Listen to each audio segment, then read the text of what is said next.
welcome to the Stormwater Creek podcast. Yeah, Thanks for having me, fellas. Yeah, so we have Beau Yeah. Beasley here from not just the Texas Fly Fishing Festival, but like multiple fly fishing festivals across the country, right? Yes, I run the Virginia Fly Fishing and Wine Festival, which is held just outside of Richmond, Virginia, every year in January. And 2 years ago, it'll be 3 years this month, we launched the Texas Fly Fishing and Brew Festival. It's a cool event. Yeah, we've had a really good time at it. The last I guess last year was our first year at it, and we're looking forward to really kind of seeing what you guys have in store for us this year. Good. We're looking forward to having backcountry hunters and anglers back and a host of other new vendors. Absolutely. You Yeah. all still going to have the shallow water tank to kind of test kayaks and stability and that kind of stuff? That was super cool. You know, we were going to do that.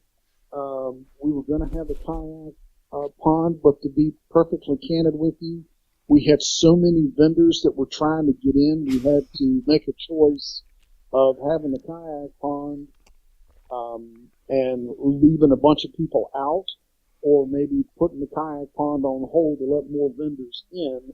And we opted for the second part, and as it is, we got people spilling out into the halls even after that. Yeah, so that does take some square footage, I guess. There won't be a kayak demo pond this year, but there will be a lot of kayak manufacturers there, and Mariner Sales will be there heading all that up.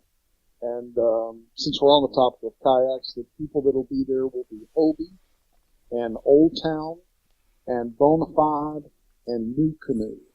So 4 major A-level brands. And if you're interested in getting into kayaks, especially, most people get into kayaks for flying just because they're looking for access.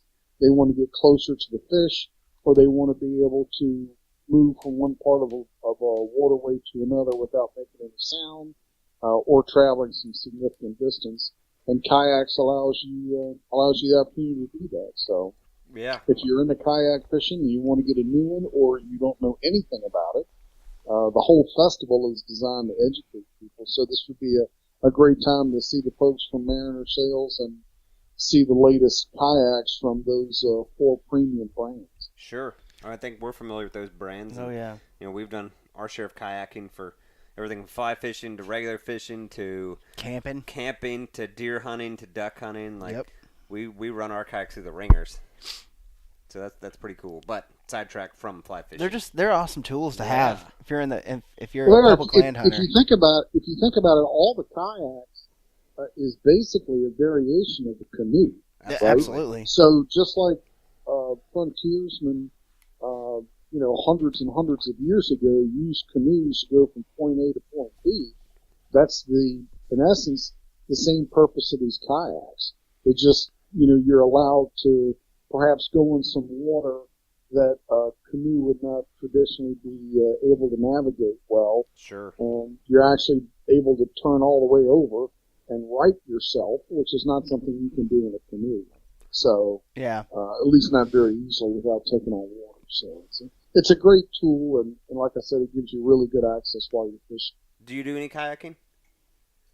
I don't do much kayaking myself. It's something that I want to spend more time doing. I've done some, and the one thing I learned is, for a novice, you either have to learn how to kayak really well or fish really well. It's hard to do the two together until you put time on the water to learn how to manage the paddle and the rod. 100%. Right? So, yeah, most people make, I think, most anglers probably spend too much time trying to fish the first couple of times they go out with the kayak, but instead they need to know how to maneuver the boat appropriately and safely. And I think once they do that, then they can get much better at getting where they want to be. They need to learn the parameters of their kayak, whether it's, a new canoe or if they can stand up or not stand up based on their mechanics and, taken a bona fide kayak somewhere or one of the new topwater kayaks from Old Town, which are designed specifically for anglers, it just takes some getting used to. They absolutely do, no question. Those old towns are awesome. Those are I saw those. I guess they came out probably a year or two ago at ICAST, and they were awesome looking kayaks, for a pretty affordable price. So you may hear a dog in the background where we record with a whole grip of dogs around us typically on the Stormwater Creek podcast. So I guess obviously we're going to talk a lot about the Fly Fishing Festival, but I'd love to hit a couple of points. You're an excellent advocate for fly fishing and instructor for fly fishing. So to kind of help some people out, I'd love to cover just 3 quick hits that and the first one is fly fishing at home. How can I fly fish in my backyard to work on my casting technique? Are there things that you do or you recommend or know that people do to try to get better at that or try different techniques? Yeah, I always tell people the one thing you need to do to be a good fly angler is one thing. Be humble. Don't be afraid to ask for help, right? We as men do not like asking for help. That's why we'll drive around lost for 3.5 hours before we ask anybody for directions, because we want to figure it out for ourselves. But I would say if you are interested in fly fishing and you don't know anything, your 2 biggest advocates would be your local fly shop, and you could just Google Texas fly shops and see what comes up, see what's close to your area, or you can Google Federation of Fly Fishers, the Texas Council of Federation of Fly Fishers. And those guys are really dialed in as far as fly fishing goes, and they're clubs all over the state of Texas. As a matter of fact, the largest clubs for Trout Unlimited and the largest programs for Fly Fishers International are in Texas. So these guys are really into it, and gals, there are plenty of women involved in the sport, and they can help you. And all you got to do is go in and say, I want to learn. That's all you have to do. And once you avail yourself, whether you go to a local fly shop, take a casting lesson, or just learn basics, it's not nearly as hard as people think it is. And you just need to find somebody who's willing to spend a little time with you, and go to your local store or call your local Texas Council of Fly Fishing International Club, and they'll help you. It's not that hard. The biggest misconception about fly fishing is that it's really hard to do. I would say that too. That it's really hard to do and it's really expensive, and that's not true. It is not hard to do. Before I retired, was a full-time firefighter. And, people that run into burning buildings for a living are not the smartest group of people on the planet. So if I can figure out how to do it, I suspect anybody else can. And fly rod or fly fishing equipment is just like cars. You can get a Volkswagen or you can get a Maserati. So you can, there's a whole range of different product choices, but don't think that you have to start out with an $800 fly rod and a $900 reel and a $100 fly line, because you don't. You can get a great combo kit from companies like Temple Fork Outfitters or Cortland or Reddington, and for a couple $100 have a good basic fly rod and reel outfit. So don't let the fact that you don't know anything prevent you from getting involved. Just go ask for some help. I'll shamelessly plug our friends over at Tailwaters here in Dallas. I mean, like Sean, there's a friend of ours. The whole staff's always super welcoming. We've podcasted there a bunch. So if you're in Dallas, go check those guys out. They're absolutely. They're absolutely. matter of fact, I think the last time I was with you guys, that? you did a podcast in their store. So I agree with you 100%. As a matter of fact, Christian Cole, the fishing manager there, is going to be giving casting lessons, beginner casting lessons at the Fly Fishing Festival this year. So I know instruction and one-on-one attention is a big deal to them. So yeah, go by Tailwaters or whatever fly shop that's close to you, and just walk in and say, hey, I'd like to hear about whatever lessons that you had. Orvis, I know, has fly fishing 101 classes at all their locations, and there's a bunch in and around Texas, whether it's South Lakes or Plano or Dallas or the San Antonio store. There's people that are willing to help and options. You just need to go to your fly shop and avail yourself to that. Absolutely.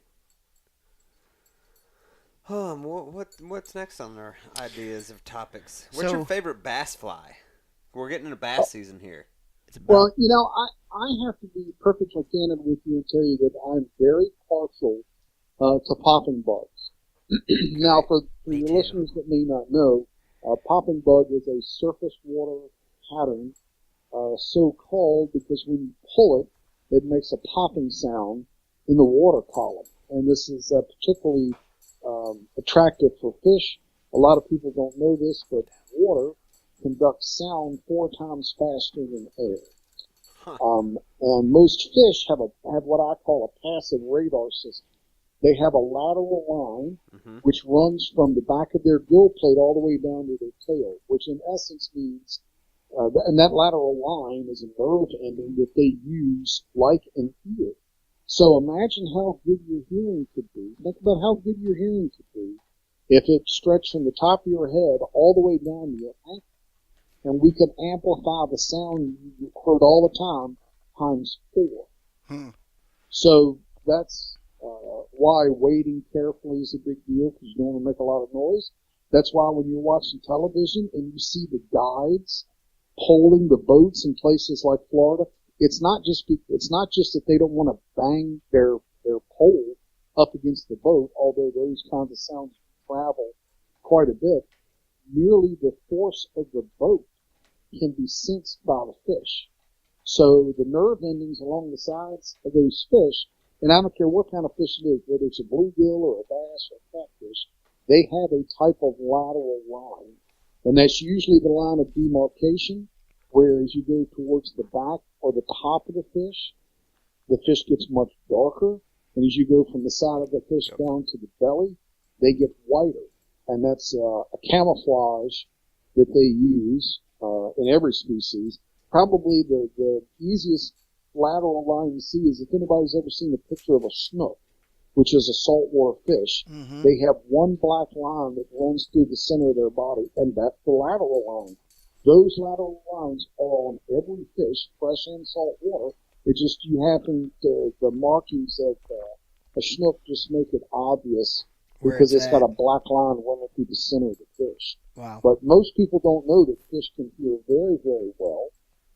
So I like to use popping bugs, and I use those a lot at farm ponds. My idea of the perfect day is to go out about 6:30 in the afternoon or early evening after dinner and throw popping bugs for bluegills and largemouth bass. That's my idea of the perfect late afternoon time spent fly fishing. I love bass fishing, and where I live in Virginia, we have largemouth bass, but probably my favorite is smallmouth because they're very, very aggressive and they readily take flies. Yeah, I've caught I've been bit by the fly fishing bug, and it's recently the trout bug, and it's awesome. It's really just it's just quite a different experience. And like you said, you don't need to, I think like you said pretty accurately before that, there's a lot of misconception around fly fishing that it's this like rich man sport and that you can't do it and you can't do it in a creek. This isn't Texas. You got to have some majestic Montana like all about trout, stream that's just river that's like flowing. You don't need that, right?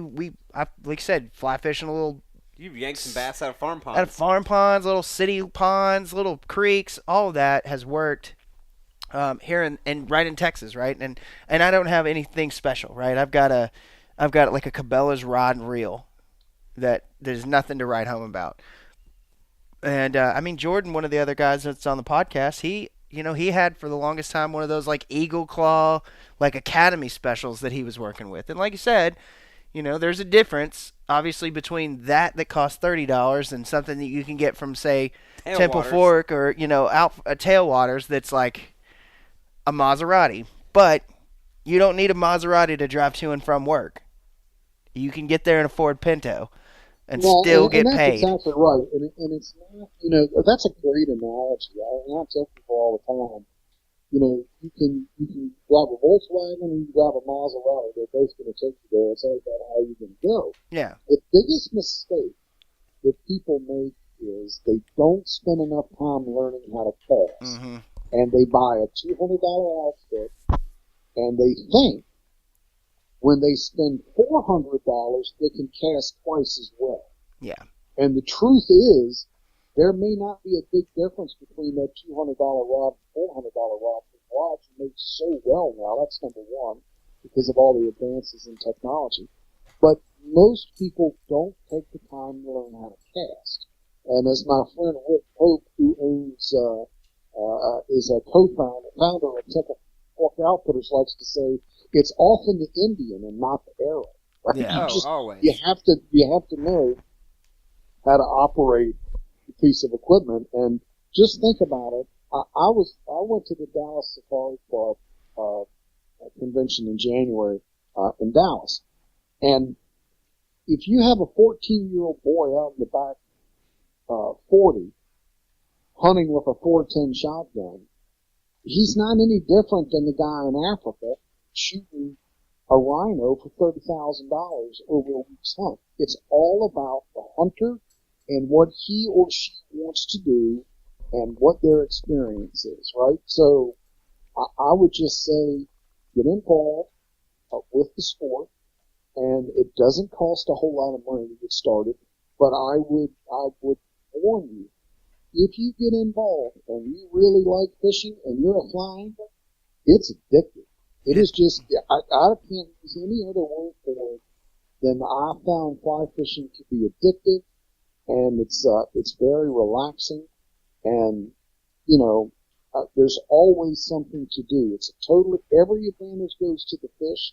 I tell people all the time, fly fishing isn't any better than traditional fishing. It's not any better. It's just different. Just like archery is different than conventional hunting, fly fishing is different than traditional fishing. Agreed. I mean, it's like I said, I'm addicted to both. I'm addicted to all of it. That's the problem, is I need to do all of it, and it's so hard with this thing called a job. Yeah, we were just recently up in Oklahoma on Lower Mountain Fork, doing some trout fishing. And we played with Abe's fly rods a little bit, but we ended up getting on them with spinning rods. And, it's that cool. Was just as fun. We had some people say to us, or say to Abe more, because I don't really fly fish yet, saying, oh, you caught them on spinning rods, and kind of like sad crying emoji. Yeah. But it's like, dude, we were outside catching fish. Like, they were biting on salmon eggs on egg hooks, so that's what we did. Like, no offense. But we had a lot of fun doing it both ways, Exactly. We caught fish. Isn't that what it's about? Yeah. Absolutely. It's about having a good time and enjoying the outdoors any way that you want to. And, if I like the whitetail hunt, if you like to turkey hunt, it's not like I'm going to look down on you, right? Because you're a turkey hunter instead of somebody that wants to go out and try to bag a big buck. We're both outside. We're both enjoying what the good Lord made, and, enjoying the natural resources and being a good sportsman. And I agree with you. It's about whether you're having fun or not what particular tool that you're using. 100%. Absolutely. So, kind of last technique thing that we're going to get into today, for a while, before we dive headlong into this this fly fishing festival. I got a lot of questions about it, but just since we do live in an area, and I guess it's just any place really, but I think a lot of people I've talked to have always kind of come up to like, well, I'd love to fish, but I fish around all these trees, and I just don't know how I'd fish that. What's one simple technique somebody could use to fish in a creek that's got a lot of trees up and down both sides of it? Great question. What that person wants to do is to learn how to roll cast. Okay. Now, a roll cast is a technique that flyers use when they cannot make a back cast. And when I mean back cast, I mean when they cannot lift their line and the rod off the water and cast the line out behind them. That's one of the huge differences, and we'll talk about that very briefly, between fly fishing and conventional fishing. In conventional fishing, the weight of the lure, or the bait, pulls the fly line out. You just sling your, quick pop of the wrist, and that lure or bait or whatever on the end pulls out the fly line. In fly fishing, it's 100% opposite. The fly line itself is weighted, and the fly merely goes along, or the pattern merely goes along to the rod.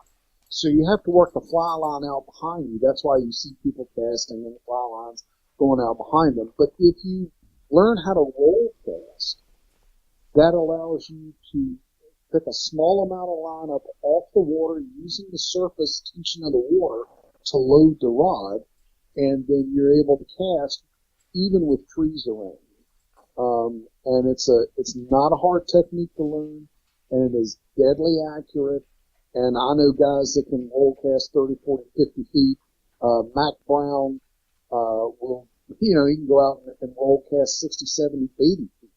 So it's all in knowing what it is that your gear is capable of doing and what you can learn how to do with practice. That's all. Yeah. So and trust me, take it from somebody who has put plenty of flies in trees.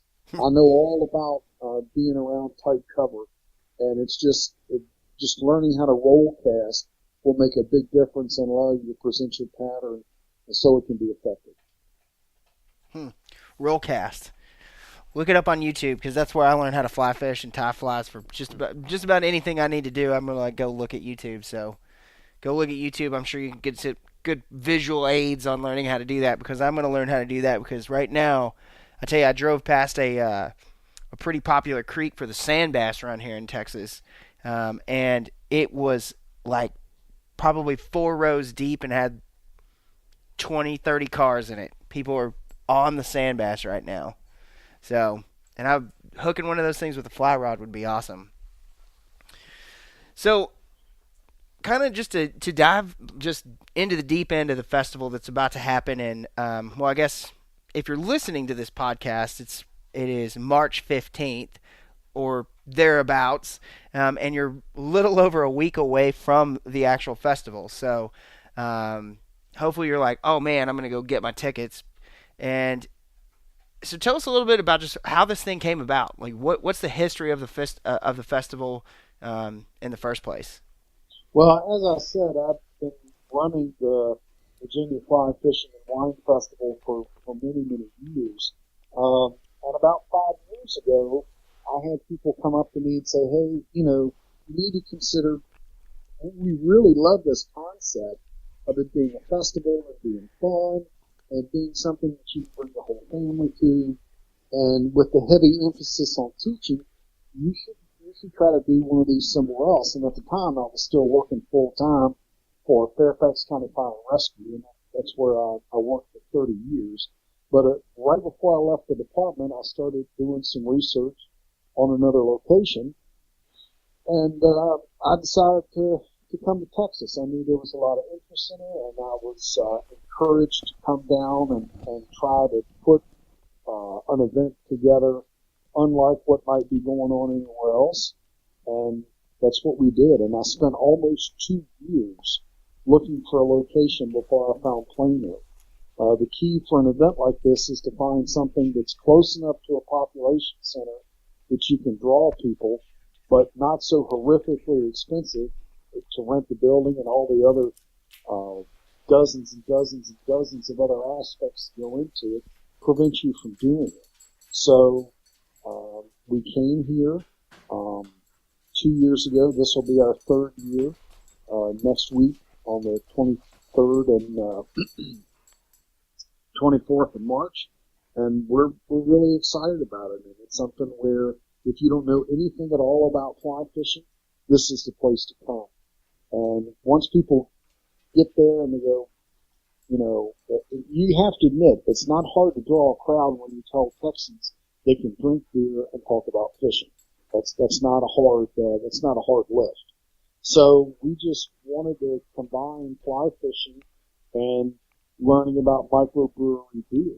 So we have 5 of the best breweries around participating this year, and somebody can come and pay $20 to get in, stay all day long.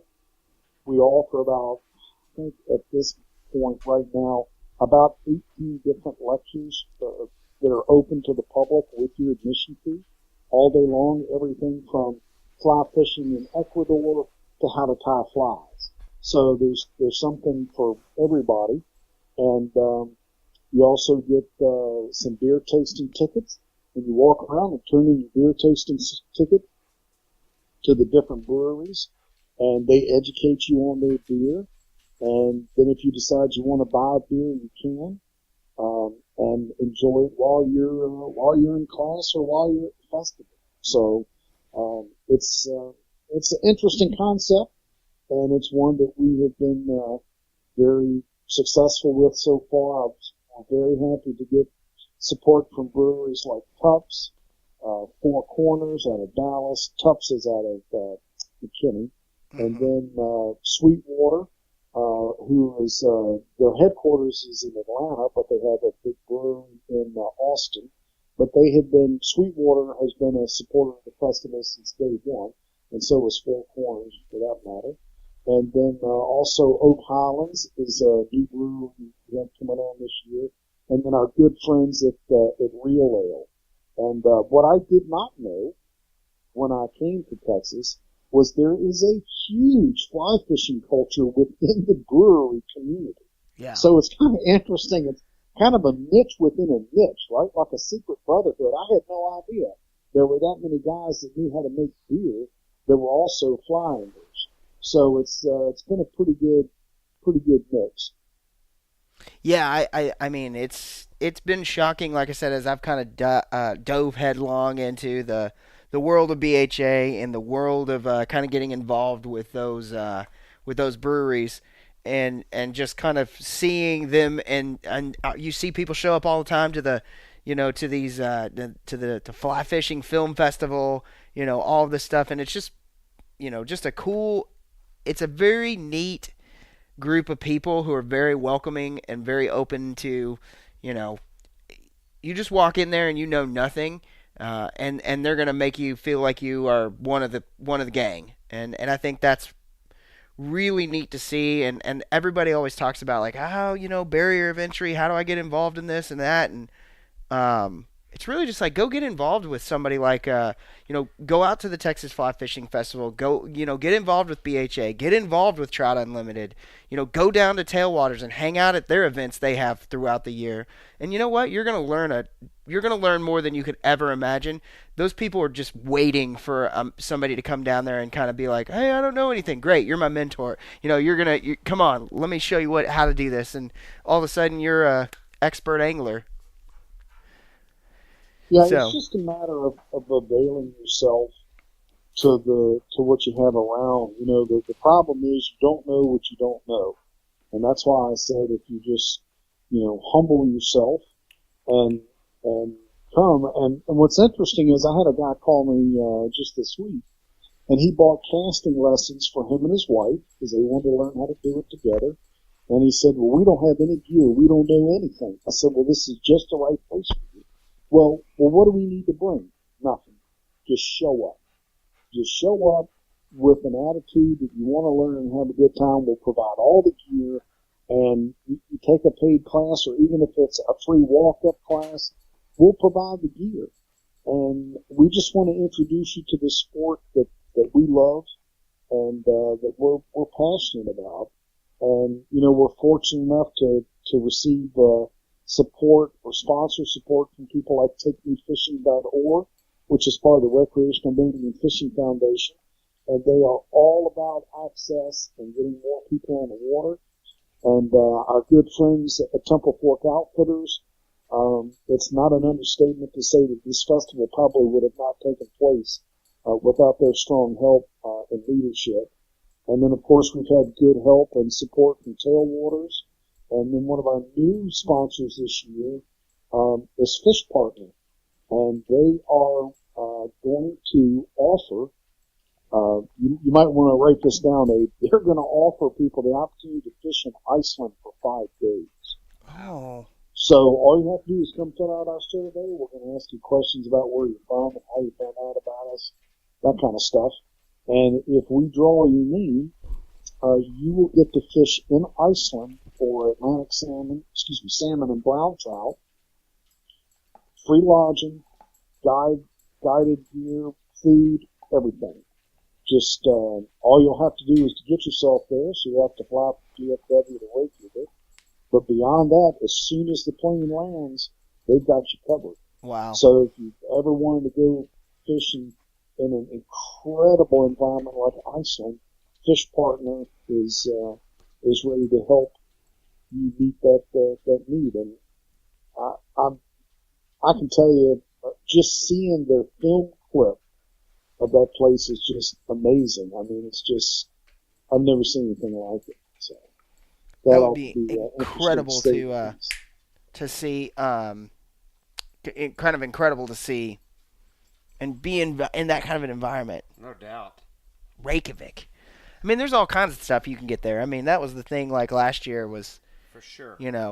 Which inadvertently you have just teed up, Beau, the best transition ever, which is, who can we expect to see at this festival? But, personally, before you dive into who is going to be here this year, last year I was like, walking around with like a kid in a candy store, like, whoa.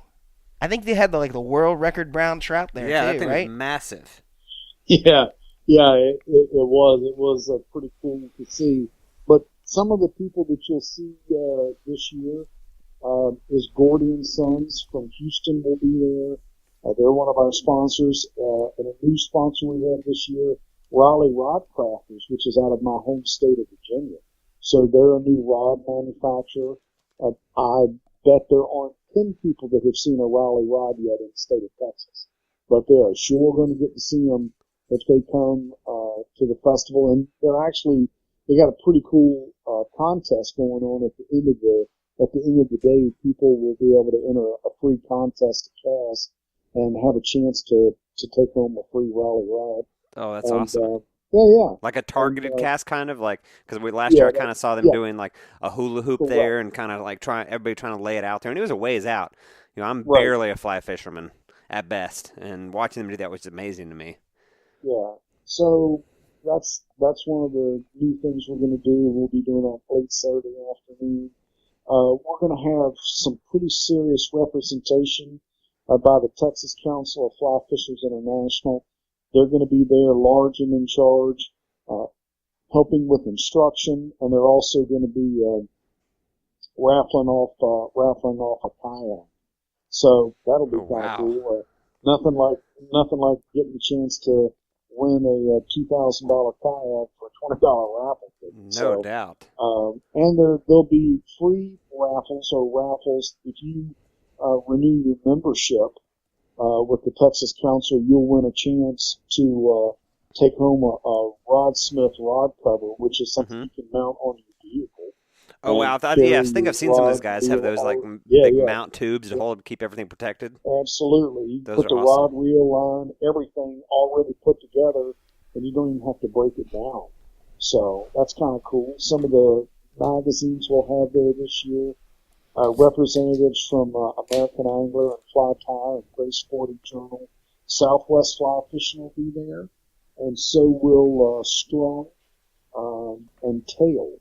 And just really hardcore how to fly fishing publications, so you can learn about different techniques in different places where you can fish across the country. So, I'm a big reader. I mean, I write for a fair amount of magazines, and as a result, I like to read them. So, for sure, if you need to renew your subscription or to get a new subscription on one of those publications, this will be an opportunity where people can do that. Definitely. Well, you were talking about the casting competitions. A pivot into that. What are some of the classes they're going to be offered? Are they going to? I mean, obviously, I'm sure there'll be some casting classes? What else? We have a bunch of classes. A lot of specialty classes that people can take. There is an advanced casting class for instructors that'll be taught by Mac Brown on Friday, which is actually the day before the festival. Mm-hmm. And that class lasts all day long. It's an 8-hour class, so it's pretty intense. Wow. Yeah, it's pretty intense. And there's only room for 8 students, and 4 of those slots are gone already, so it's half sold out. But there's a couple of, like I said, I think there are 3 or 4 spots left. Some of the other, and he, by the way, is an extremely talented caster, has written books on casting, is a master certified casting instructor with Fly Fishers International. And this is the first time he has taught this kind of class in Texas. So I'm pretty excited to have brought that here. One of the other classes, which is pretty cool, is mayflies and microbrews. And that class only has seating for about 50 students. It's a 2-hour class where you sit through and identify insects with an aquatic biologist. So Peter Stitcher for Ascent Fly Fishing will be there. And it's called Mayflies and Microbrews. And part of your admission to the class is you get a free beer. So included in the in admission for the class. So basically, this is just a class to like what is ichthyology? Yeah. Essentially, isn't that ichthyology? Yeah, but basically his job is to show what kind of insects are in the river at different times. Yeah, like the hatches and where and. Right. So you can figure out what kind of fly pattern to use at a certain time of the year. And this class sold out in Virginia. I have no doubt that it's going to sell out in Texas. And it's a lot of fun. And I mean, these are highly specialized instructors that I'm flying in to teach these classes. Peter's coming in from Colorado, as is Landon Mayer. And in the case of Mac Brown, he's flying in from Bryson City, North Carolina. Some other instructors, Blaine Chocolate will be doing casting big flies and fighting big game fish. He's coming in from Virginia, the same state that I'm from. Ed Jaworowski out of Pennsylvania will be teaching advanced distance casting classes. And Landon will also be doing a 2-hour class called Trout Hunting 101. I'll tell you one of the classes I'm really interested in seeing what kind of response we get. My friend Mike Taylor from Fins West is doing Introduction to Wilderness Medicine. So what happens when you're out on the Devil's River and you break your leg? What do you do? So Taylor is a nationally registered paramedic and does work with people like Global Rescue and goes and gets people back, from the edge. Yeah. But this class, when it goes the worst, is a 3-hour class, and it's designed to help anglers, not just guides, but any angler learn what to do in emergency situations and some pretty advanced first aid. And you don't need any prior training. And you would be surprised what you can learn, some of the tricks of the trade and things that you can learn to help keep yourself safe and other people that you're with while you're out on the water or out hunting. Definitely. Does it kind of go over a first aid kit? I mean, beyond, emergency first aid. He'll go over some Boy Scouts, we kind of had, emergency first aid, but they kind of taught us how to build a kit, too.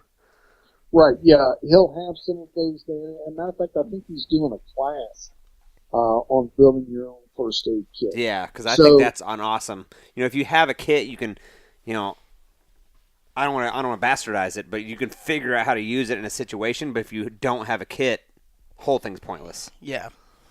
Right. Well, and it's just like anything else. It's gear that you need to be familiar with.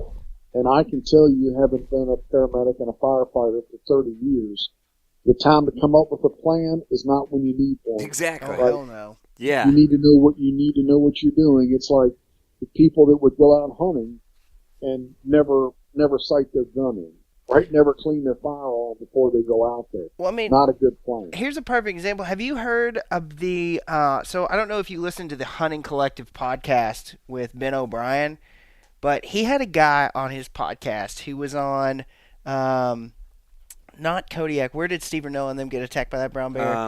A Fognac. A Fognac. So essentially, this dude is with like 4 or 5 other of his buddies. Doing a big Roosevelt elk hunt, right? And so they basically, I think it was like 4, and so they each were in groups of 2, and they kind of were like, hey, we're going to split off and kind of like try to work in on these elk. And basically this guy, like just out of the middle of nowhere, just like got whapped by a brown bear and was just torn to shreds. I'm talking like in the most unmanly of places. His scrotum was split open, and his testicles were hanging out. This bear hit him. Yikes. But here's to the original point of this is that his buddies, when he started he yelled for a minute, but I still don't understand how you could do this when that's happening. Have the wherewithal to stop screaming and just shut down. And let them handle it. But his 3 buddies came around and were on him in a matter of seconds, shot the bear, I think 4 times, killed it, and then had this dude stitched up.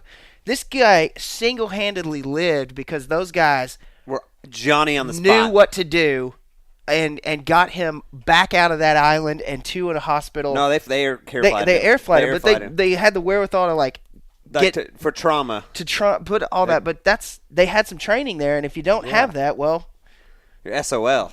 Having your buddy like, die, oh God, your balls are hanging out. And this is tragic. Your buddy dying in the woods on your hands ain't a good thing. No, so that affects the rest of your life of hunting. Ugh, you may take up golf after that.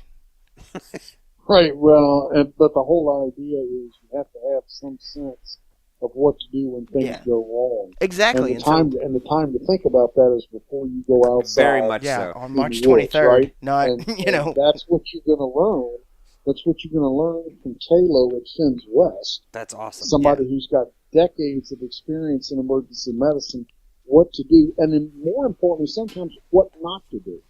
So sometimes you can hurt people by accident by not knowing what you're doing and assuming, I'm going to take this tourniquet. Well, we're 15 minutes from the hospital. I'm going to put on this tourniquet and just crank down on it until he stops bleeding. And that may not be the right thing to do. So, this class, Introduction to Wilderness Medicine, I think will be, very interesting. And then, like I said, there are probably 18 different other classes a day which come with your admission fee, whether it's learning how to nymph or fly fishing in Ecuador or fly fishing in Belize or a talk on Alaska or, one of the talks I expect to be very popular will be done by Jerry Hammond, a man, a fly rod, and a kayak. And I just think the title, awesome. A man, a fly rod, and a kayak, I got a feeling that that's going to be really popular. Absolutely. So, the whole idea is to have fun. And I would just say, you can go to the movies today and spend $20, and 90 minutes later, you're standing outside on the sidewalk wondering what happened. Yeah, exactly. Our admission fee is $20. That includes your beer tasting tickets and dozens of classes, and you can literally stay there from 9 o'clock in the morning till 5 in the afternoon, and we will just teach you everything you ever wanted to know about fly fishing. Yeah, I mean, like I said, I just can't stress just the cool environment that it is. Like I said, it's not often you get to go to a place where they've got just like really good beer, fishing, all kinds of stuff for you. There's all different types of organizations to get in, and just so even if you're just like, I've got all this fly fishing stuff, it's still cool to go and like we were bunkmates with Eagle's Nest Fly Shop last year, and those guys were awesome. We were across. Those guys were really good, and you'll be happy to know we gotta go up there. Tim is coming back to be there again this year, awesome. And he'll be giving a talk on pike fishing on the fly. Dude, that guy catches giant pike out of a pontoon boat. It's awesome to see. Yeah, and when And I think a lot of people are under the mistaken impression that fly fishing just means you fish for trout.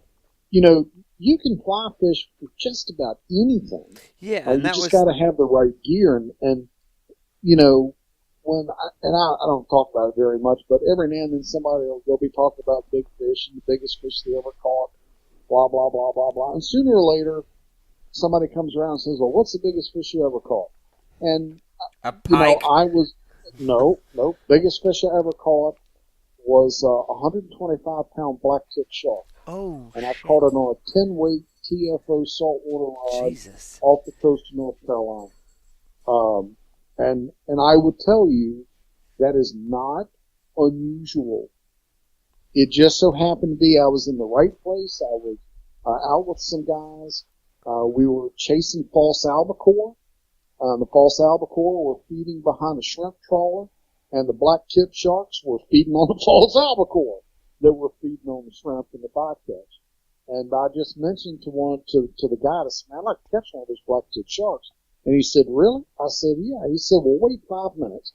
And he rigged up a wire leader and put on about a 4-inch white streamer, which looked like a bait fish. Yeah, and he said, just cast out there and twitch it one time. And that's exactly what I did. Bang. And this head, oh my gosh, he was so big that when I set the hook, right, I saw the fly, then I saw his head and no fly, and I set the hook as hard as I could, and nothing happened. And I'm like, well, what did I just sign up for? On, right? What just happened? And I set the hook a second time, nothing happened. I'm like, well, what's going on? And then I guess he decided to turn and didn't realize. I mean, he was so big, and you know, a shark's mouth is not like it's super sensitive, right? He didn't even realize he was hooked till he decided to swim off, and I held on to the line, and then it was on. And it took me about 45 minutes to get it back to the boat. And after that, I wasn't curious about fishing for sharks anymore. I was done. That's a hell of a box to check, though. That's awesome. But yeah, well, I can tell you this. I needed a cigarette when I was done, and I don't smoke. Right? Yeah, so I was about to say the same. Like, I don't smoke, but I would have smoked a cigarette with you after that. Oh, my God. Oh, my gosh. I was done for the rest of the day. My arms hurt so much, I didn't fish anymore the rest of the day. But here's the point. Whether you're fishing for black-tip shark or whether you're in Oklahoma or Texas or Arizona fishing in a farm pond, there is some aspect of fly fishing that you can use locally. I mean, don't get me wrong. People want to go to New Mexico and catch pike, or they want to go to Canada and catch pike, or they want to go to Ecuador, or they want to go to land a tarpon in the Garden of the Queens in Mexico. But truth is, you can catch really nice fish in the Trinity River by DFW. There's some right? hella gar in there. It's right around the corner. Right, yeah, you go gar fishing. You want like it's all about finding where you want to be. Yeah. And giving it a try. Absolutely. It's not hard. Sean Polk tells us all the time. You want the like the quote unquote poor man's tarpon experience. Go hook one of them big gars on Tawakoni. They tail walk like a tarpon will. They jump up and and you know, those fish are right there. They're native, and you just need to take the time to learn. You know, take the time to learn how to catch them, and it's like I said, fly fishing is unlike any other sport I have been involved with, and it's a lot of fun. And if you don't know how, we can fix that. Just show up next weekend, January 23rd and 24th, at the Plano Event Center in Plano, Texas, and let us give you a basic education on fly fishing. Everyone listening to this should go, because I'm barely a fly fisherman. Barely. I don't own anything, but Abe and Jordan both have extra gear I've played with. We just try to force them into it. I'm going to, and it's nothing against it. It's a black hole. When I get into a sport, it's 100%. There's no, I'll kind of do this. So I know once I do, it's like, well, I'm guessing I'll buy another rack of shelving for the garage. Exactly. And I'm just scared of that. Like to circle back, us being up in Oklahoma, we got onto them with spinning rods and we split shot and salmon eggs, and we had a great time. But the night before Abe and his wife got there, me and my wife were out in waders doing that, and I was watching them hit topwater. I was like, damn it, if I fly fished right now, like, I understand how this works. I can throw dry flies and float them, and I would be catching fish right now because I was watching them 20 feet from me just touch the top of the water. Right. But I want to. It's just when. Well, let me say March 23rd. That's when. if you're afraid to maybe start out buying rods and reels, there's going to be all kinds of companies there selling other stuff, right? Dagon Apparel out of Houston will be there selling clothes. So will Incognito. Hardy from England will be there. Alwick, England is their headquarters. But I'll be there. You don't have to sell me. Yeah. There's going to be all kinds of stuff there that you can do and that you can learn from. And it's just a great way to spend the afternoon and something you can bring your kids to and just enjoy. Absolutely. What all breweries are going to be there? Oak Highland is going to be there, and so will Real Ale. And, for sure. Real Ale. Yeah, I like they have like an Axis beer, don't Axis they? IPA. Yes. Yeah, I got to tell you, that's probably my favorite beer that they make. Their Axis IPA. I'll tell you who turned me on to that was Bill Marshall and the guys from Guadalupe River Trout Unlimited. I went to the Trout Fest last year, and when somebody said, "Here, try one of these," and I was like, "Yeah, okay," and I was like, "Dude, this is awesome," and I really like the Axis. Four Corners from Dallas will be there. Oh yeah, we've podcasted there and done BHA Pine Nights there. Yeah, you were there. You didn't talk there. Wait, yeah. Yeah, one of my favorite beers they have there is Heart of Texas. I really like that, and also their local Buzz. It's probably two of my favorites. Absolutely, they're good people. I'm in the beer business. Yeah. Oh, really? I didn't know. I am. I'm a big stout fan, and I really fell in love with Tup's Full Grown Scallywag last year. Tup's guys are good. It's funny, Tup's. I met those guys at a barbecue competition before their brewery was even opened. We were drinking all night, sitting next to a smoker, and end up talking about beer with these dudes. And he's like, man, we're home brewers. We're about to open a brewery. You want to try some beer? And I was like, well, you don't really have to twist my arm. Yeah. So we go, right. He has a couple of corny kegs in the back of his truck, and we used to go sit in the tailgate of his truck and smash them with beers, and they're solid. I mean, I like the Tup's guys, for sure. And you were talking about Real Ale. Hans Pils is delicious beer. That's a solid Pilsner.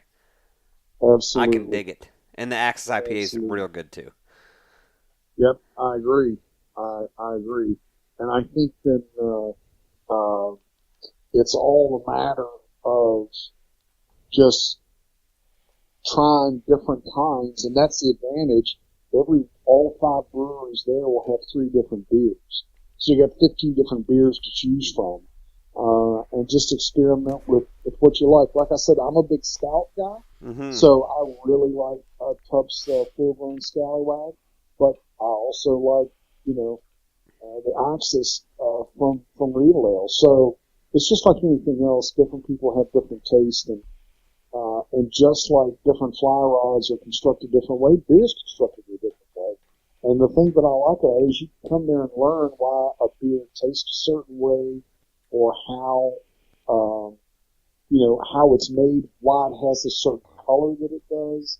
So it's just a matter of taking the time to experiment. Daggone it all.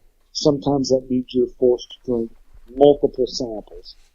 And I'm afraid I'm going to have to plead guilty today, but that's exactly what I plan on doing. Absolutely. Oh, man.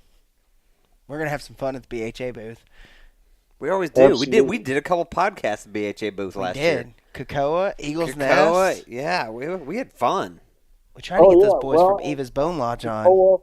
Chris Gorman from Kakoa will be back again this year. So love to talk to him again. They were good people. I'll tell you what, if you are you need to follow Kakoa on Instagram, because they do this dump of product that all goes to charity, helps them out with their charity that they are. And if you're into tying flies, they have cool shit. They have some real cool stuff for sure.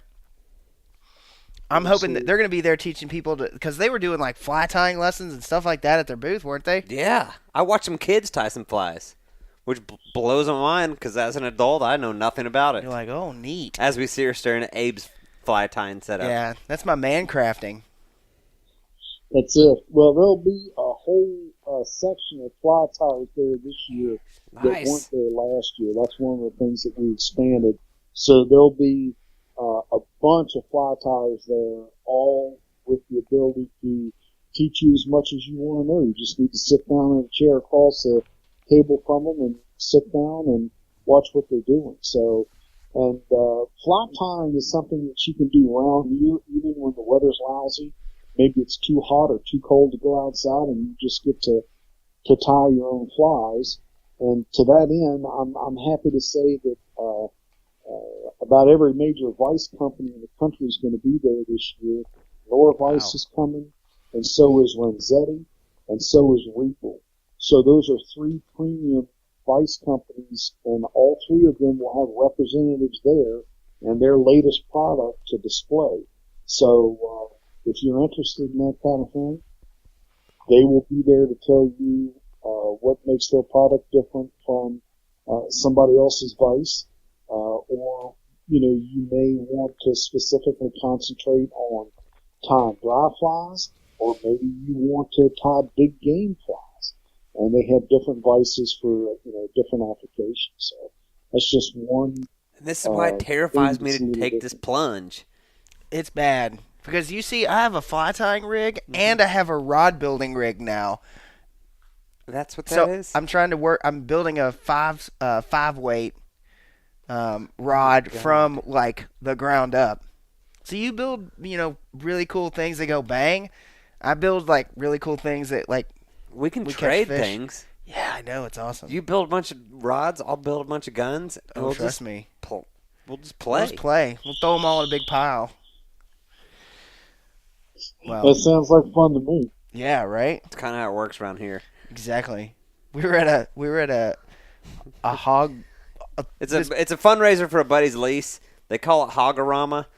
Uh-huh. I mean, there's a whole grip of people who show up.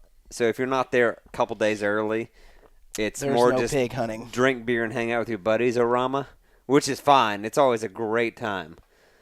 But there was how many of us? 8? 8 of us? Oh, yeah. There was 8 of us, and all of us brought all the guns we owned. And so we went to the range one day. Literally laid them all in a pile. Everybody rolls up. Are y'all shooting? No, I'll have at it, and talking about them. Oh, you have that? I'm like, yeah. I mean, root around that pile. Find the one on the bottom. Legitimately. Like, oh, that's all yours? Yeah, those are all ours. Yeah, it was a lot of fun. So, what else? What else do you want to touch base on for the Fly Festival?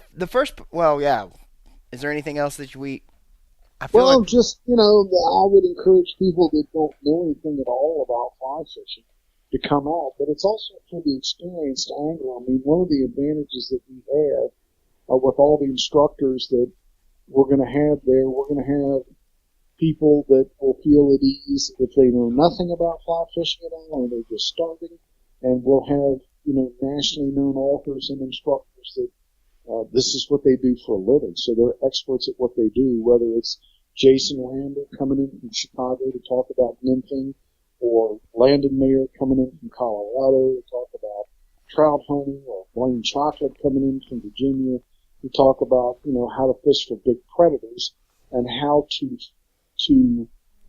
use the right kind of flies for a larger, more predatory type of fish, like really big brown trout or really, really large bass. They don't get that big by being stupid. No, so they're absolutely. not going to be necessarily easy to catch. So I would just say whether you're a ranked beginner or you're somebody who's been in the sport for a long time, we're going to offer you an opportunity to take your skill level and your enjoyment to the next level. I was there, like we were saying, I showed up for the kind of the last day of the festival. And it was fun. This year I'm excited. My wife's got some friends in town, but I think that's going to be my excuse to duck out from that mess. Enjoy.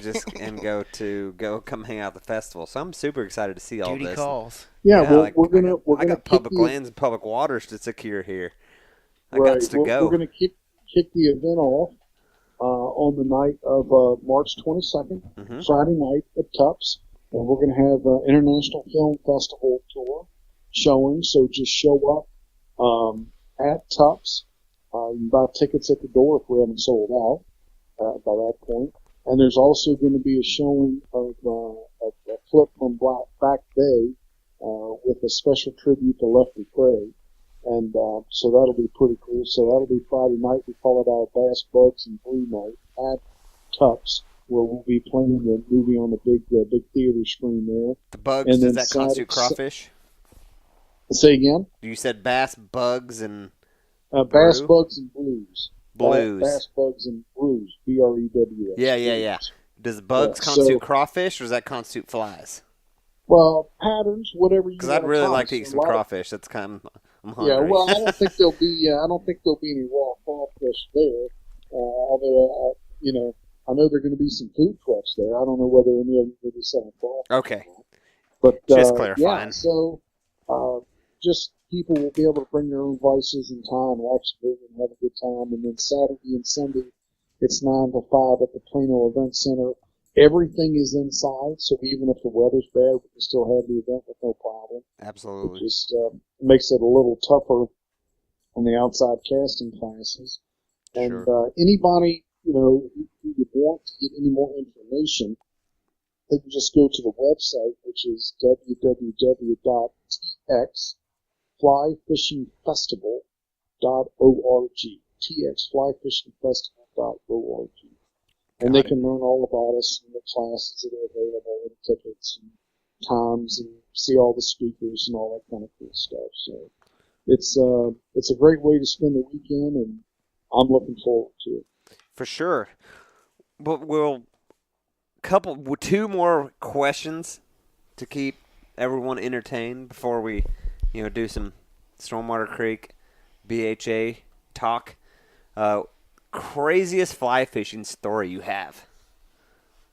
You have. Well, because there's a second question. This is you. Well, so I can tell you. Black tip shark's a good ass story. Yeah, it was a good story, but I'll give you one more. I was out in New York, actually in New Jersey, and this has been more than 20 years ago, probably 25 years ago, and I just started fly fishing. I knew just enough to be dangerous. And a bunch of guys from New York and New Jersey said, hey, let's go out and do some night striper fishing. And I said, oh, okay. Now, I'm the only Southerner there, and they are wearing me out. Dude, these Yankees are taking more turns on me than Carter has Liverpools. They are wearing me out, right? But it's all in good fun, and these are all fly fishermen. And but we're having a great time. But I'm the only Southern guy there. So, let's take Beau out night fishing. And all these guys were all experienced fly anglers, and they had been fishing at night many times. And it's not something I'd really done much of. So we go out, and I can, when we started out, it was late dusk, and I could barely see my hand in front of my face. And the only instruction I get is, this is in my total instruction, don't walk too far from the shoreline. That's all I hear, right? Don't walk too far from the shoreline. Well, okay, dude, how far was that? What's too far? Exactly. Well, knee, let me tell you what too far thigh, was. Waist? I took one step past the grass and went into water over my head. Oh, God. Holy shit. One And now keep in mind, it's dark. One step over my head. Thank God, one of the guys that was there beside me was a great big New York City police officer. He was a motorman in Westchester County, I believe. Reached over and literally reached under the water and grabbed me by the shoulder and pulled me back up on the bank. So I was done. Like, that was it. I was finished. Like 10 minutes worth of fishing, 5 minutes of instruction, and 5 minutes of trying not to drown. But that was a memorable evening. But now I look back on it. Fell off, straight off. I have to admit, I enjoyed it, and I still know these guys, and I still hang out with them. So it's fly fishing, whether you're fishing or hunting or backpacking, it's all about the experience, and I'll never forget that night. I know it sounds crazy. No, but I did kind of enjoy it. But it's brotherhood, you know? Absolutely. We all had a pretty good laugh. For sure. So that brings to the second question. What's the craziest fly fishing story that you've heard? Probably one of the craziest Top of the fishing heap. stories. I read about this. Lefty Cray had written many books, and he made a cast, hooked a fish, and somehow the reel came disassociated from the rod and fell in the boat. And he is literally watching the fly line go off the reel, which is in the boat, onto his rod and out into the fish, and still managed to bring the fish. Holy crap. That's one of the craziest things. So like he's hand pulling line in because the rod's floating out there on the line is what you're saying? No. He still had the rod, but for whatever reason, reel dropped down. I can't remember what the reel fell off. I guess it was somebody else's rod that handed it to him, and the reel literally fell off the rod. So the fly reel is in the bottom of the boat, and he's standing up, and of course the reel is just banging and bouncing back and forth because the fish, I think he had a permit, was screaming going out, out sure. the bay or whatever. So that was pretty funny. So he's had to strip line all the way in? Yeah, absolutely. Yeah, it's a whole pile of fly line at the bottom of the boat. Oh, so my God. I thought that was pretty cool. That is crazy, cool. hand lining a permit. Sure. Well, if you're Lefty Cray, you can do just about anything. Do anything, right? So would you? So like right now, I'm reading a couple John Gierach books. Would you like John Gierach, Lefty Cray? Like if you were like, go get a book, are you going Lefty Cray? Well, I mean, there are all kinds of different kinds of literature. There's no doubt. From A.J. McLean to, whether you're reading guidebooks by people like Landon Mayer or Jason Randall, or whatever. I think the important thing is to find something that you like. Yeah. And one of the good things about John is it's about life. Yeah. And it's not just about fishing. And, I can tell you probably one of my best memories was fishing with my father as a kid. And going out fly fishing, I think about that. Now, I didn't fly fish with my dad. We just did conventional fishing. But that time I spent on the water with him is really precious to me. And I think that when people read different books, it allows them to go to places that they wouldn't normally otherwise be able to go, whether it's, Ernest Hemingway with The Old Man and the Sea, Mm-hmm. or whether it's a book from a local guide in your state writing about tailing redfish, off the Texas coast. It's all about what you want and what you enjoy. So I just tell people, like I said, I'm a big reader, and a lot of the way I learn about stuff is reading different magazine articles about different destinations. So I just, by and large, fly anglers, I do a fair amount of reading, and just find something that you like and kind of go to it. Agreed. It's good stuff, man.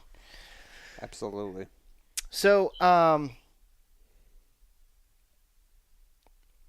I kind of want to dive into this because you are a public access like guru around the country. You do a lot of stuff with that, and so are you real kind of familiar with the S-47 bill that came out? And more importantly, we're super interested in kind of the ramifications that it has really close to home here at Fannin County.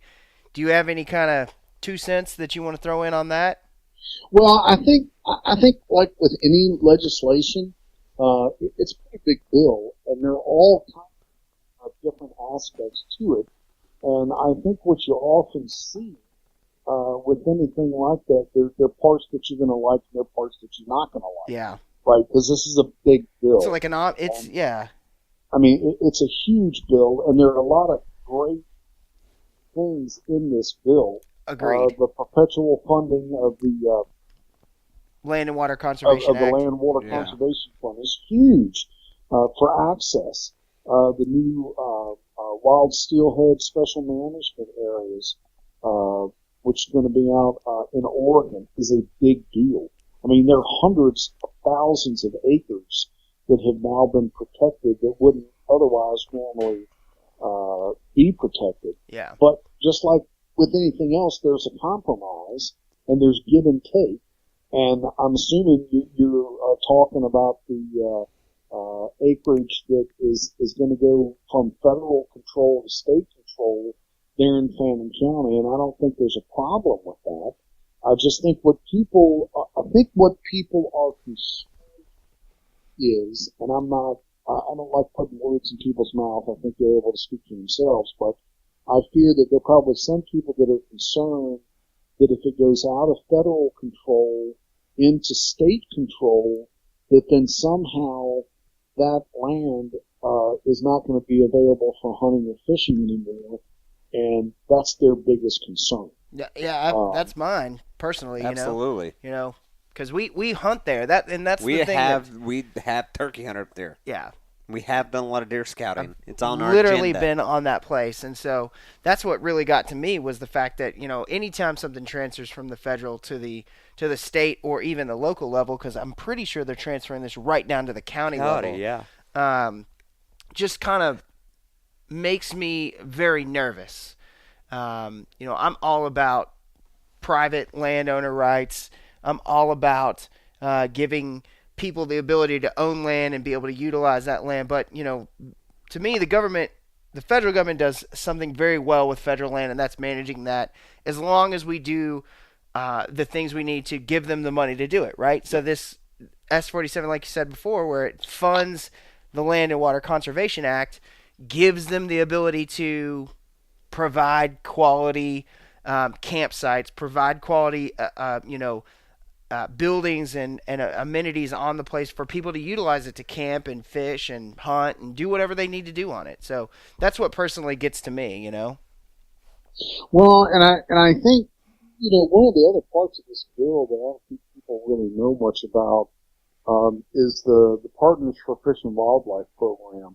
And that's a program that since 1987 has taken in over $1 billion federal dollars that has then been leveraged again with private donations from landowners to do rehab on private property.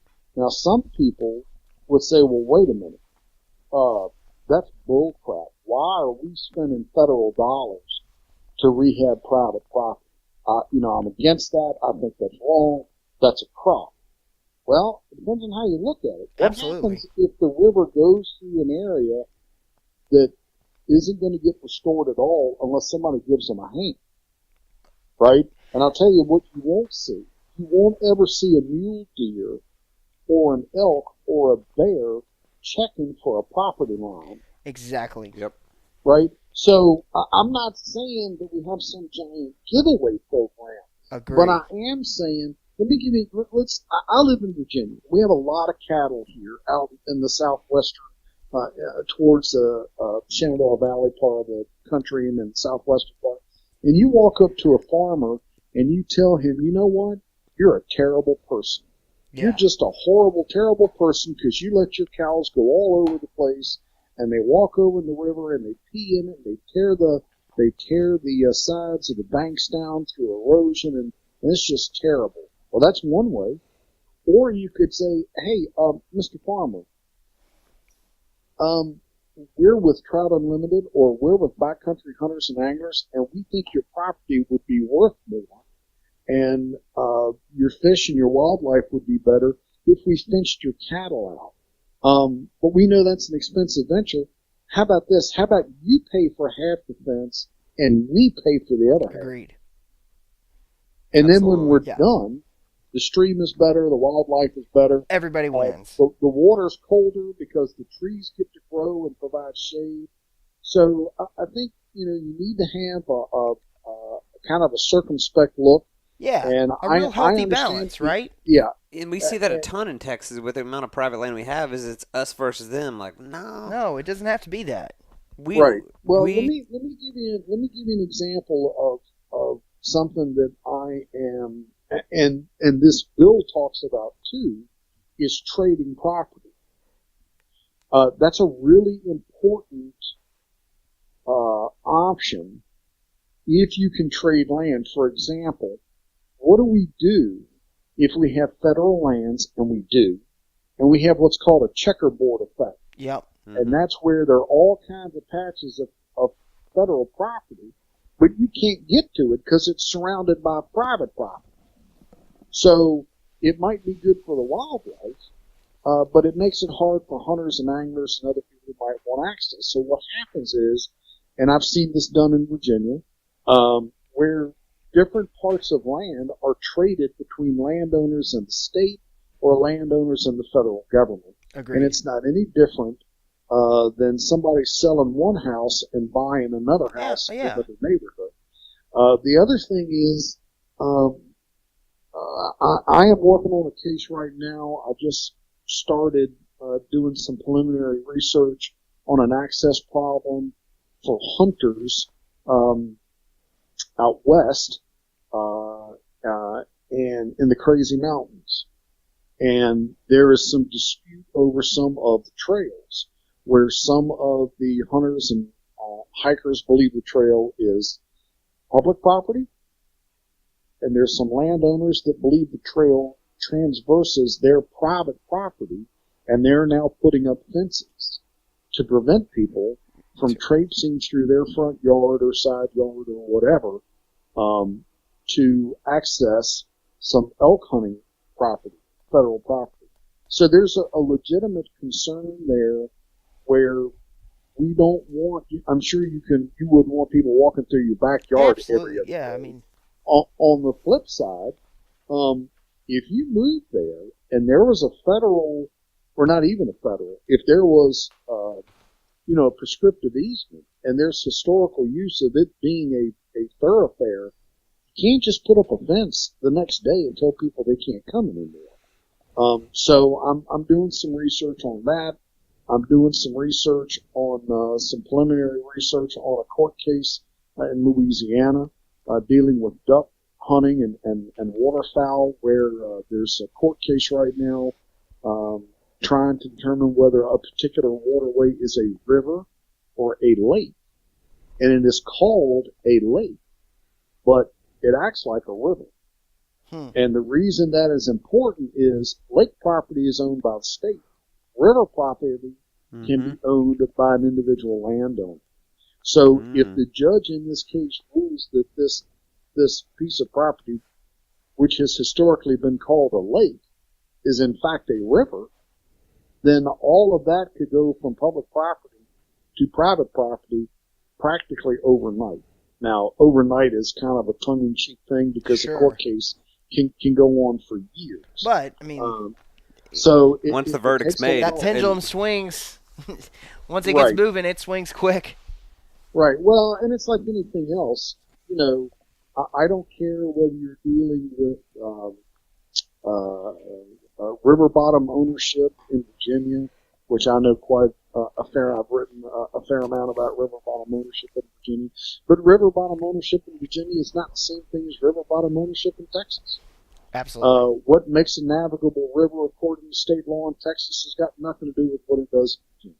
Correct. So it can get confusing, and there can be an honest difference of opinion which is why we have a court system.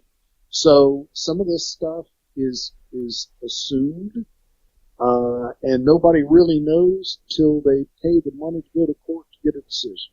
So it can be complicated. It can be long and drawn out, but that's what we have the court system for. And I for one, am very pleased that backcountry hunter and anglers vigorously defends the public's right to use public property, but is quick to point out that they don't encourage anybody to trespass. Exactly. And I think that kind of common sense and pragmatic outlook is what we need today. And sometimes it's just, people don't know. Like I had mentioned that I had written quite a bit about river bottom ownership with anglers and trespassing and that kind of stuff, and I have, so much so that now I'm being contacted by hunters.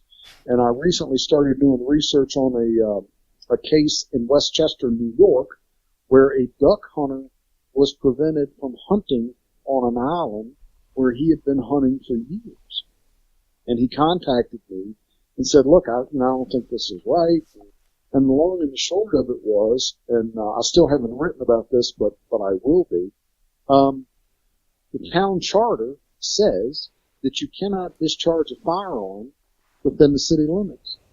And people go, well, that's no big deal. Yeah, I can understand that. You don't want a guy walking out in his backyard shooting up. Well, here's the problem. The charter for this town includes those islands. So the island might be a mile or 2 miles from shore, but it's still considered in town. So you can hunt all you want. You just can't discharge a firearm. That makes hunting tough. Yeah. Right. Yeah, especially for ducks. Yeah. Right.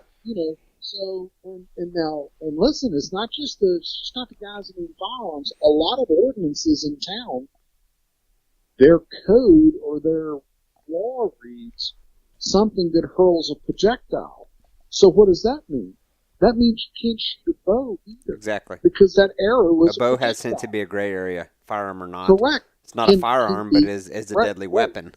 Right, but it can, it does fire a projectile. So, a lot of times people can get sideways with the law and not even be aware of it. And part of what I do as an investigative journalist, if I can be so bold as to use that term, is to try to dig around until I find out what the truth is. And sadly, nowadays, I think, and I say this full-throated, being a member of the media, unfortunately, a lot of people in my line of work who fancy themselves journalists, they make up their mind how they want things to be, and then they write their story. Absolutely. And I believe, and this is kind of a touchy subject to say this, but it's just my outlook. And sometimes when I say this, people look at me kind of suspiciously, but it's not my job as an outdoor writer, whether I'm writing for American Angler or Southwest Fly Fishing or Fly Fish America or whoever it is I'm writing for, Blue Ridge Outdoors or Virginia Game Department Magazine, whatever it is. It's not my job to advocate for the angler. And it's not my job to advocate for the hunter. And it's not my job to advocate for the landlord. It's my job to find out what the truth is. And then write that as best as I possibly can, dispassionately, and then let people make up their own minds. It's not my job to tell a bullman what to think. Sure. Exactly. It's my job to go out and present do information, primary research to find out what the law is, what happened, how did John Doe get arrested on public property? How do you get arrested for public property? How do you get arrested for trespassing on public property? And when I tell people I write about that kind of stuff, they kind of look at you like you're talking about flaming snowflakes. Exactly. But it just takes time and a lot of due diligence. And as I was interviewing somebody this week, I told them it's a lot like peeling an onion. Just keep peeling it back, peeling it back. Unfortunately, It also usually includes a great deal of crying on my part because there's so much time invested, whether you're talking to a landowner or a Commonwealth's attorney or a deputy sheriff. And I have to say, most of the time, I have to inform the public that they're trespassing. Yeah. And they don't want to hear that. Nope. Right. And I've had more than one person call me up and go, hey, I've got this hot topic. I want you to write about it. And I go, okay, well, and they start telling me, and I go, well, I think you're in the wrong here. And they go, well, what do you mean? I said, well, you just told me that you built, and this is a true story, you built a dock over onto a lake, and you own the property that ends at the water line. But you built the dock out into the lake, which you then used to get in a boat. How do you think you're not trespassing? Yeah. Well, but I don't feel like, I said, hold on. You said your property stopped at the edge of the water, that is written in your deed. And then after you moved there, you built this dock. And now you're upset that the homeowners association wants you to take it down. Yeah. Do you really want me to write about this? Because I said, I've spent about 2 hours talking to you about it, and I can already tell you how this is going to go. Well, obviously, he decided he didn't want me writing about it. But that's, to me, we need to just kind of take a well-rounded look at the topic of access and understand that different people have different viewpoints, and we need to be able to advocate what we think. And that's what BHA and Trout Unlimited and a lot of these other great conservation organizations are about, is getting involved, contacting your elected leaders, and letting him or her know your position on a particular topic. That's what makes America great.